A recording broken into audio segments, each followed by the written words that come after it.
4వ చూడండి. నీటి కాలువల యొక్క నాటబడిన నిరవంచి చెట్లు గడ్డిలో ఎదుగునట్లు వారు ఎదుగుదురు. చూడండి, నిరవంచి చెట్టు ఇక్కడ కూడా ఎక్కడ ఉందంట? నీటి కాలువల యొరన నాటబడి ఉంది. చూడండి, అది ఎదుగుతుందంట. చూడండి, మామూలుగానే నిరవంచి చెట్లు నీటి కాలువల యోరన ఉన్నప్పుడు అది పచ్చగా ఉంటుంది, ఫలమిచ్చే చెట్టుగా ఉంటుంది, కాండము బలంగా ఉంటుంది, వేరు బలంగా ఉంటుంది, ఆరోగ్యకరంగా ఉంది, అభిషేకముతో నింపబడుతూ ఉంది. చూడండి, ఎదుగుతూ ఉంది. ఏం జరుగుతుంది ఇక్కడ? అంతకు ముందు చదవబడినటువంటి వచనములో నీటి కాలువల యోరన ఉన్నటువంటి నిరవంచి చెట్లు ఉత్సహిస్తుంది, 7 దినములు ఉత్సహిస్తూ ఉంది. ఇక్కడ చూడండి, అంటే ఆ నిరవంచి చెట్టులాగా మనము కూడా ఏం కావాలా? అభిషేకముతో నింపబడాలి. చూడండి, ఈ యొక్క నిరవంచి చెట్లు చాలా ఎత్తుకు పెరుగుతాయి. ఎలాగంటే సంవత్సరానికి 10 అడుగులు ఎత్తు పెరుగుతుందట. అంటే సంవత్సరములో అభిషేకములో కూడా తేడా వచ్చింది. అక్కడ మనము వాక్యములో పాల వంటి వాక్యాన్ని చదువుతూ ఎక్కడికి వచ్చినారు? ధ్యానములోనికి వచ్చారు. వాక్యములో ధ్యానంలోకి వచ్చారు. ఇక్కడ కూడా ఏం జరుగుతుంది? అభిషేకించబడిన తర్వాత కూడా ఆ అభిషేకము నాకు అభిషేకం వచ్చిందని అక్కడే ఉండటానికి వీలు లేదు. అభిషేకములో కూడా ఎన్నో స్థాయిలు ఉన్నాయి. ఆ స్థాయిలను మనము సంవత్సరానికి ఎదుగుతూ వెళ్ళాలి. నిరవంచి చెట్టు ఎలాగ ఎదుగుతూ ఉందో, సంవత్సరానికి 10 అడుగులు ఎలాగ పెరుగుతూ ఉందో, అలాగూ నీవు నేను ఆత్మీయముగా అభిషేక విషయంలో, వాక్య ధ్యాన విషయంలో ఎదుగుతూ వెళ్ళాలి. యెహెజ్కేలు 47వ అధ్యాయము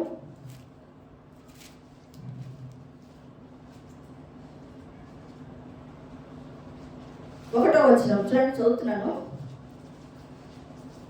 యెహెజ్కేలు 47వ అధ్యాయము 1వ వచనం కానీ చదువుతున్నాను. అతడు మందిరపు గుమ్మమునకు నన్ను తోడుకొని వచ్చెను. మందిరము తూర్పు ముఖముగా ఉండెను. మందిరము ఏ ముఖములో ఉంది?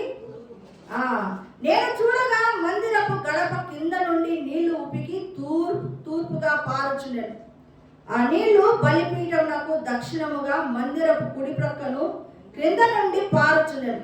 పిమ్మట ఆ ఉత్తరపు గుమ్మపు మార్గమున నన్ను నడిపించి చుట్టూ త్రిప్పి తూర్పునకు పోవు దారిని బయట గుమ్మమునకు తోడుకొని వచ్చాను. నేను చూడగా అచ్చట గుమ్మపు కుడి ప్రక్కను నీళ్లు ఉపికి పారుచుండెను. ఆ మనుష్యుడు కొలనూలు చేత పట్టుకొని, ఏం పట్టుకొచ్చాడు? కొలనూలు అంటే కొలత వేసే కొలబద్ద, అవునా?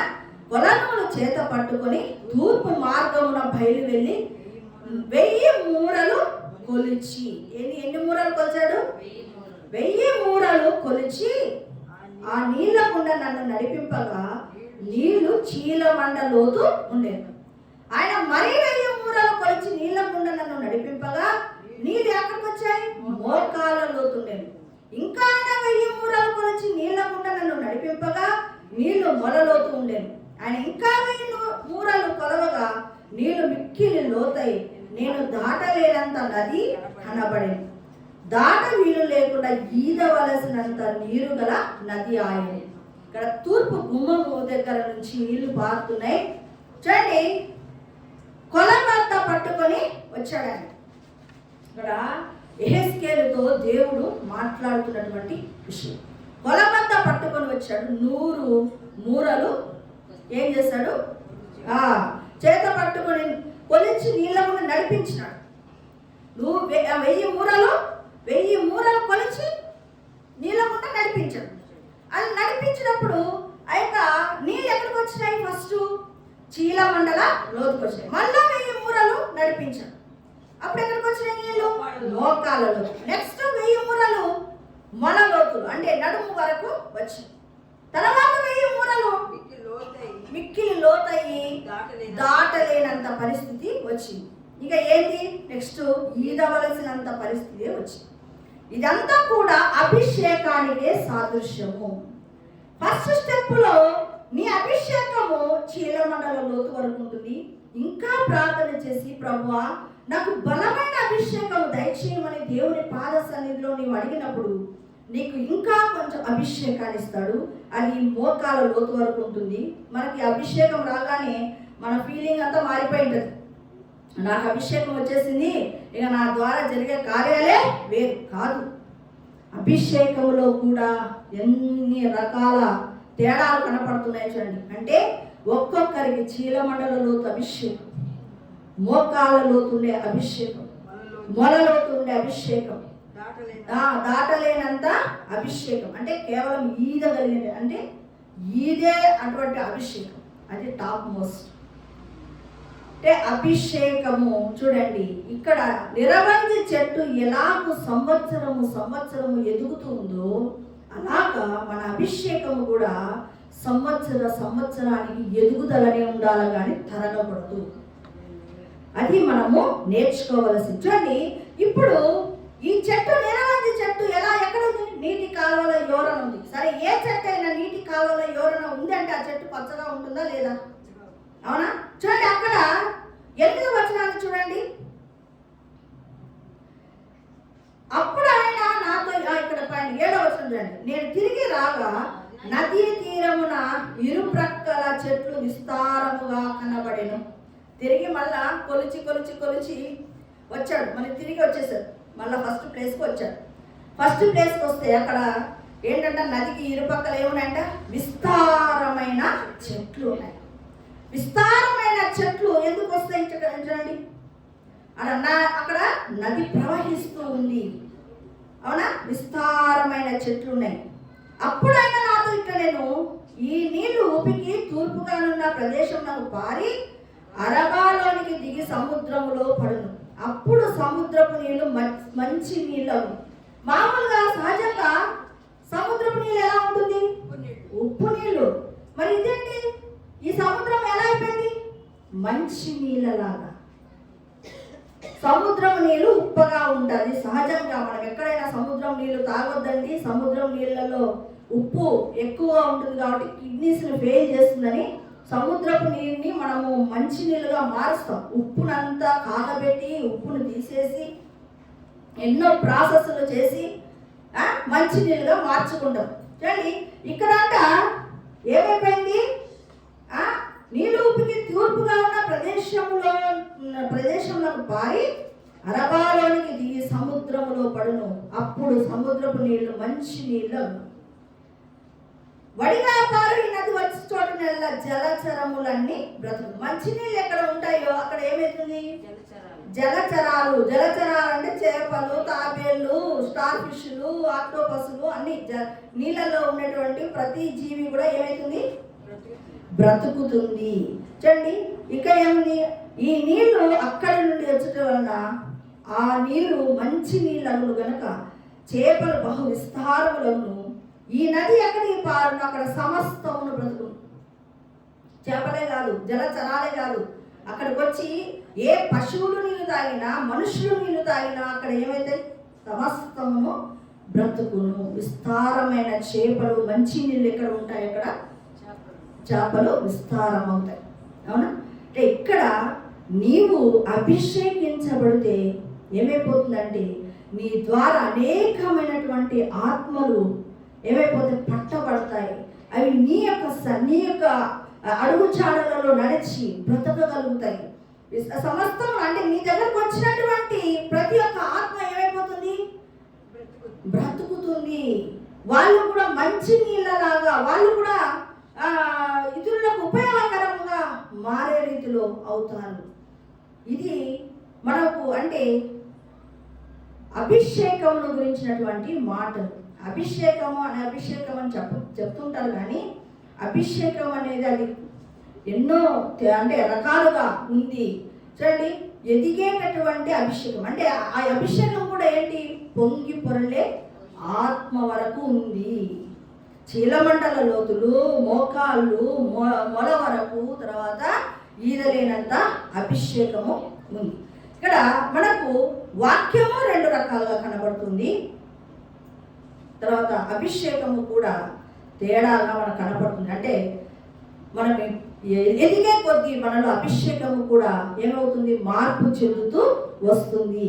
చూడండి, కీర్తనలు 137వ అధ్యాయము 1 నుంచి చదువుతున్నానండి.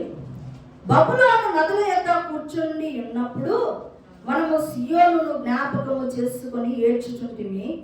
వాటి మధ్యనున్న నిరవంజి చెట్లకు మన సితారాలు తగిలించితిమి. అచ్చట మనలను చెరగొన్న వారు ఒక కీర్తన పాడుడి అనేది, మనలను బాధించిన వారు సియోను కీర్తనలో ఒక దానిని మాకు వినిపించుడి అని మన వలన ఉల్లాసము కోరిరి. అన్యజనులలో యెహోవా కీర్తనలు మనం ఎట్లు పాడుదుము అని అక్కడ మాట్లాడుతున్నాడు కదా. బబులోను నదుల యొద్ద కూర్చొని ఉన్నప్పుడు, ఇప్పుడు మామూలుగా రక్షణకు ముందు మనం ఎక్కడ ఉన్నాము, ఐగుప్తులో ఉన్నాం కదా. ఐగుప్తు అంటే లోకం అని అర్థం. లోకము నుంచి ఎర్ర సముద్రాన్ని దాటి, అంటే ఐగుప్తు నుండి ఎర్ర సముద్రాన్ని దాటి మనం అరణ్య యాత్రలోకి వస్తాం. అప్పుడు ఎప్పుడైతే అరణ్య యాత్రలోకి వస్తామో మనకేమొచ్చినట్టు, మారు మనసు వచ్చినట్టు. మారు మనసు పొందిన తర్వాత దుష్టుల ఆలోచన చొప్పున నడవకుండా, పాపల మార్గంలో నిలవకుండా, అపహాసకులు కూర్చున్న చోట కూర్చోకుండా ఉండాలి. అలా కాకుండా తిరిగి నువ్వు లోకములో లోకస్తుల మాదిరిగా నువ్వు మారిపోతే, మరలా పాపములోకి నువ్వు పడిపోతే, మరలా నీ యొక్క ఆత్మీయ జీవితము వ్యాధిగ్రస్తమైనది అయినప్పుడు ఏమైపోతుందంటే, అప్పుడు నువ్వు తిరిగి మళ్ళీ ఐగుప్తుకు వెళ్ళవు. ఎక్కడికి వెళ్తావు అంటే బబులోను చెరకు వెళ్ళిపోతావు. ఎక్కడికి వెళ్ళిపోతావు? బబులోను చెరకు వెళ్ళిపోతావు. ఇక్కడ చూడండి, సియోనును జ్ఞాపకము చేసుకుంటున్నారు వాళ్ళు. ఎప్పుడు ఒకప్పుడు భక్తి కట్టినారు, ఇప్పుడు ఎక్కడికి వచ్చినారు? పాపముల చేత మళ్ళా వాళ్ళు ఏమైపోయినా బబులోనుకు పట్టబడిన తర్వాత, చెరకు వెళ్ళిన తర్వాత వాళ్ళకి ఏది గుర్తు వస్తుంది? మరలా సియోను గుర్తు వస్తుంది. అయ్యో, సియోనులో ఉన్నప్పుడు నేను చక్కగా ప్రార్థన చేసుకుంటుంటే కదా, నేను చక్కగా వాక్యం చదువుకుంటుంటే కదా, సహవాసంలో ఉంటే కదా, ఇవన్నీ పోయినాయే. ఇప్పుడేంటి నా పరిస్థితి? నేను పాపంలో పడిపోయానే, దిగ్గజారిన స్థితిలో ఉన్నానే, ఆత్మీయంగా దిగజారిన స్థితిలో నేను ఉన్నాను. అయ్యో, నేను బబులోను చెరలోకి వెళ్ళిపోతున్నాని సియోనును గురించి అక్కడ కూర్చొని జ్ఞాపకం చేసుకుంటున్నారు. చూడండి, అక్కడ ఏం చేస్తున్నారంట, వాటి మధ్యనున్న నిరవంజి చెట్లకు తమ సితారాలను తగిలించి. ఈ బబులోను నదుల దగ్గర ఉన్నాయంట, ఏంటవి? నిరవంజి చెట్లు. వాటికి ఏం తగిలించినారంట? సితారాలు తగిలించినారు. మనం లేవియా కాండము 23వ అధ్యాయంలో ఏం చెప్పుకున్నాము? నిరవంజి చెట్ల కాలువల దగ్గర ఉన్నటువంటి నిరవంజి చెట్లు ఉన్న కాడ వాళ్ళు యెహోవాను గురించి ఉత్సహిస్తున్నారు. ఆ ఉత్సాహం ఏమైపోయింది? తగ్గిపోయింది. నువ్వు ఎప్పుడైతే దైవ విరోధమైన కార్యాలు చేసి పాపములో పడిపోతే నీలో ఉత్సాహము, సంతోషము వెళ్ళిపోతుంది. చూడండి, దేవుని రాజ్యము, నీతి, సమాధానము, పరిశుద్ధాత్మ యందలి ఆనందం. ఇప్పుడు ఇక్కడ వీళ్ళకి ఏం పోయింది? పరిశుద్ధాత్మ యందలి ఆనందము వెళ్ళిపోయింది. ఆనందము లేదు. అక్కడ కూడా ధర్మశాస్త్రమును గురించి చదవడము, ధ్యానించడము లేకపోతే రక్షణానందము పోయే అవకాశం ఉంది. ఇక్కడ ఏమవుతుంది? అభిషేకమును నువ్వు అభిషేక విషయంలో నిర్లక్ష్యం చేసి లోకంతో కలిసిపోయి పాపంతో ఉంటే గన నీకు పరిశుద్ధాత్మ యందలి ఆనందమును నువ్వు పోగొట్టుకుంటావు. అది పోగొట్టుకున్నప్పుడు నీ నోట్లో స్తుతి వస్తుందా? ఏం చేశారు? వాళ్ళ యొక్క సితారాలన్నీ నిరవంజి చెట్లను తగిలించినారు. అంటే భక్తిని అంతా ఏం చేస్తున్నారంటే అటకెక్కించారు. అది అటకెక్కించారు. అంటే ఇక ప్రార్థన లేదు, వాక్యము లేదు, ఇంకా పరిశుద్ధాత్మ గురించినటువంటి ఆలోచనలు లేవు, ఇంకా అసలు దైవికమైనటువంటి విషయాలే ఎక్కడ కనపడటం లేదు. అంత లోకంలో కలిసిపోయారు. ఇప్పుడు ఆనందం ఎక్కడి నుంచి వస్తుంది? ఆనందము పాపము చేసినప్పుడు ఇలాంటివి జరుగుతాయి. అందుకే కదా దావీదు ఏమంటున్నాడు? పరిశుద్ధాత్మను నా యుద్ధం తీసివేయ, నా రక్షణానంతరము తిరిగి నాకు మరలా దయచేయమని.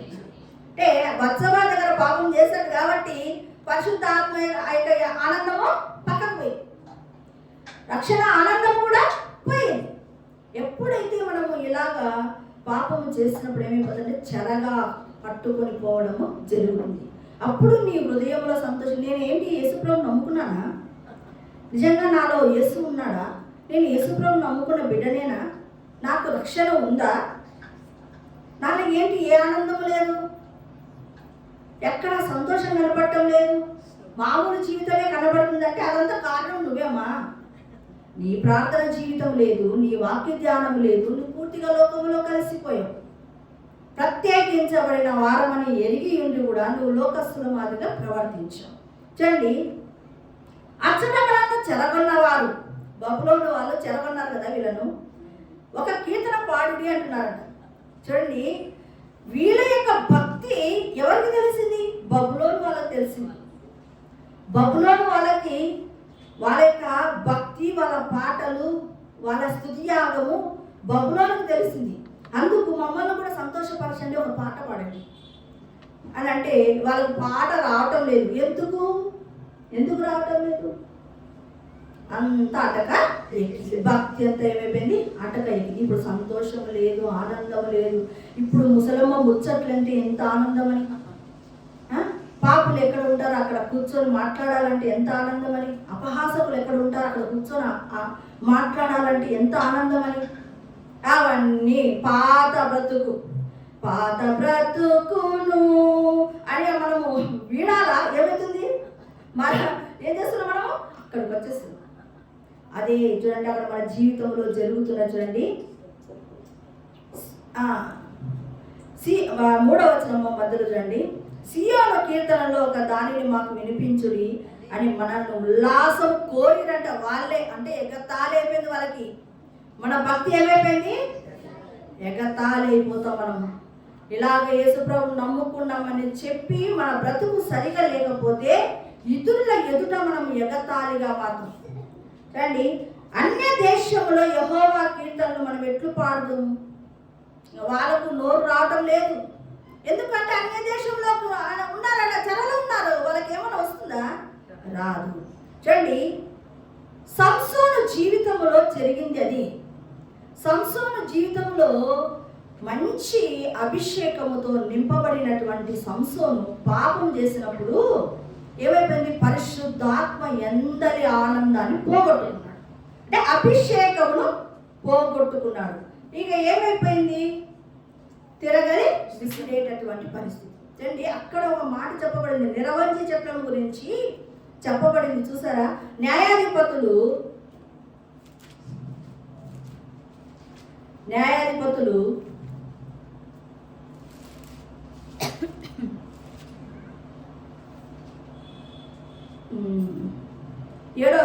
16వ అధ్యాయము 7వ వచనం చూడండి. సంసోను 7 నిరవంజి చువ్వలతో నన్ను బంధించినడలా నేను బలహీనుడనై సామాన్య మనుషులలో ఒకని వలె అవుతునని ఆమెతో చెప్పాను. అంటే సంసోను వేశ్య దగ్గరికి వెళ్ళాడు, దెలీలా దగ్గరికి వెళ్ళాడు. దెలీలా ప్లాన్ ప్రకారమే ఫిలిస్తీన్ల యొక్క ఆలోచనతోనే అక్కడికి వచ్చింది, సంసోనును పట్టించాలని కదా. నీ బలం ఎక్కడుందో, నీ బలం ఎక్కడుంది, నీ బలం ఎక్కడుంది అని విసిగిస్తుంది. ప్రతిసారి ఒక అంశాన్ని చెప్తున్నాడు, తప్పించుకుంటున్నాడు. ఒకసారి ఇది కూడా చెప్పాడు, ఏంటంట? సంసోను 7 నిరవంజి చువ్వలతో నన్ను బంధించిన ఎడలా. ఏం నిరవంజి చువ్వలను ఇక్కడ ఎందుకు పెట్టాడు? నిరవంజి చువ్వలు చాలా బలమైనవి, తీగలు ఉండేటివి, చాలా బలం. ఎందుకంటే నీటి కాలంలో ఎవరైనా ఉన్నది బలమైన తీగలతో నాకు అంటే 7 ఏంటంట బంధించిన 7 నిరవంజి చువ్వలతో బంధిస్తే నేనేమైపోతానంట? బలహీనుడైపోతాను. చూడండి, ఇక్కడ అంటే సంసోను పాపము చేసినప్పుడు అతడు ఏమైపోయింది? పరిశుద్ధాత్మ యందలి ఆనందాన్ని కోల్పోయాడు.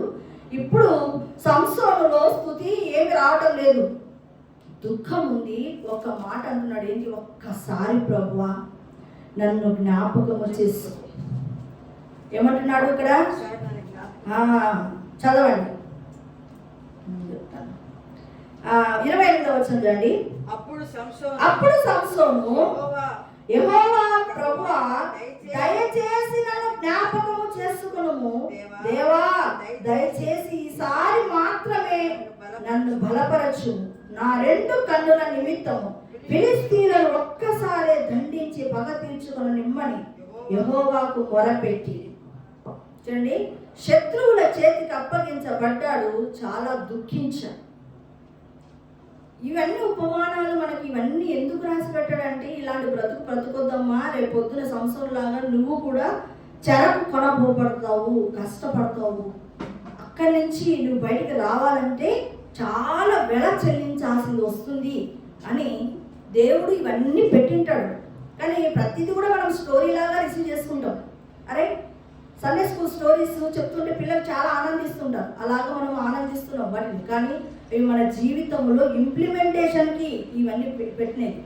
అంటే మనము భక్తి జీవితంలో నిర్లక్ష్యము చేసినప్పుడు మనము బబులోను చెరకు వెళ్తాం, మన రక్షణ ఆనందాన్ని కోల్పోతాం, మన యొక్క పరిశుద్ధాత్మ యందలి ఆనందాన్ని కోల్పోతాం.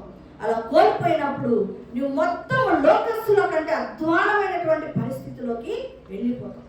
గుట్లు పీకించుకొని తిరగలి విసురుతూ ఎంతో వేదన పొందాడు సంసోను. అయితే ఒకటి చేశాడు మంచి పని, ఏంటంటే ఒక్కసారి జ్ఞాపకం చేసుకో ప్రభు. మరి ఈరోజు దేవుడు నీతోనే మాట్లాడుతున్నాడు. నీకు రక్షణ ఆనందం ఉందా? ఒకవేళ నీకు అభిషేకం ఉంటే నీ అభిషేకం ఆడే చీలమండల లోతుల్లోనే ఉందా? లేకపోతే మోకాల లోతుల్లోనే ఉందా? మొన లోతుల్లోనే ఉందా? నీ భక్తి జీవితం ఆగిపోయిందా? పరిశీలన చేసుకోమని దేవుడు అంటున్నాడు. నిరవంతి చెట్టు అయితే నిరంతరము ఎదుగుతుందంట. రక్షింపబడినటువంటి బిడ్డ నిరంతరము ఎదుగుతూనే ఉండాలి. అది దేవుడి యొక్క కోరిక, నిన్ను నన్ను అందుకే రక్షణలోనికి నడిపించాడు. మరి మనం ఎదుగుతున్నామా లేక పూర్తిగా తరిగిపోయి నిస్సత్తువైన జీవితంలోకి వచ్చామా? పరిశీలన చేసుకో. నీకు ఆనందం ఉందా? రక్షింపబడినానని అందరికి చెప్పుకుంటున్నావు. నీ హృదయంలో రక్షణ ఆనందం ఉందా? రక్షణ ఆనందం లేకపోతే తిరిగి దయచేయమని ప్రభువా ఒక్కసారి జ్ఞాపకం చేసుకో ప్రభువా అని అడుగుదాం. పరిశుద్ధాత్మ అభిషేకం నీకు లేకపోతే దానికోసం అడుగు. లేదా ఉంటే నీ పరిశుద్ధాత్మ అభిషేకం ఎక్కడుంది? ఎక్కడుంది? చీలమండలంలో ఉందా? మోకాల్లో ఉంది? ఎక్కడుందో పరిశీలన చేసుకొని దాన్ని ఎదిగేదానికి చూసుకోవాలి. కానీ ఉన్నది కూడా పోగొట్టుకునేటటువంటి స్థితిలోకి మనము వెళ్ళరాదు. కాబట్టి ఈ దినము విత్తబడుతున్నటువంటి ఈ మాటలు హృదయంలో భద్రపరుచుకొని మన యొక్క స్థితి ఎలాగో ఉంది పరిశీలన చేసుకుందాం. పరిశీలన చేసుకొని మన జీవితాలను సరి చేసుకుందాం. ప్రార్థన చేస్తాం. స్తోత్రం నాయన, పరిశుద్ధుడా, మహోన్నతుడా, మహిమగల రాజా, నీకు వందనాలు స్తోత్రములు చెల్లిస్తున్నాను తండ్రి. ఈ దినం నాయన నువ్వు చెప్పినటువంటి మాటను బట్టి నీకు వందనాలు నాయన. నీటి కాలువల యోరన నాటబడిన చెట్టులాగా మేము ఫలించాలని నువ్వు కోరుకుంటున్నావు ప్రభువా. నాయన రక్షణలో ఫలించాలని, అభిషేకములో ఫలించాలని నువ్వు కోరుకుంటున్నావు తండ్రి. వాక్య జ్ఞానంలో ఫలించాలని దేవా నువ్వు కోరుకుంటున్నావు. మరి దేవా మా ఆత్మీయ జీవితాలను నాయన తరచి చూసుకొని మాలో ఎక్కడ లోపించినా ఆ యొక్క లోపమును సవరించుకోవడానికి మమ్మలను మేము ఆయత్తపరచుకొని తిరిగి నాయన పరిగెత్తడానికి నాయన నీ కృపను దయచి. సంసోనును నాయన దేవా ఎలాగో ప్రార్థన చేశాడు, ఒక్కసారి ప్రభువా నన్ను జ్ఞాపకం చేసుకున్నాడు.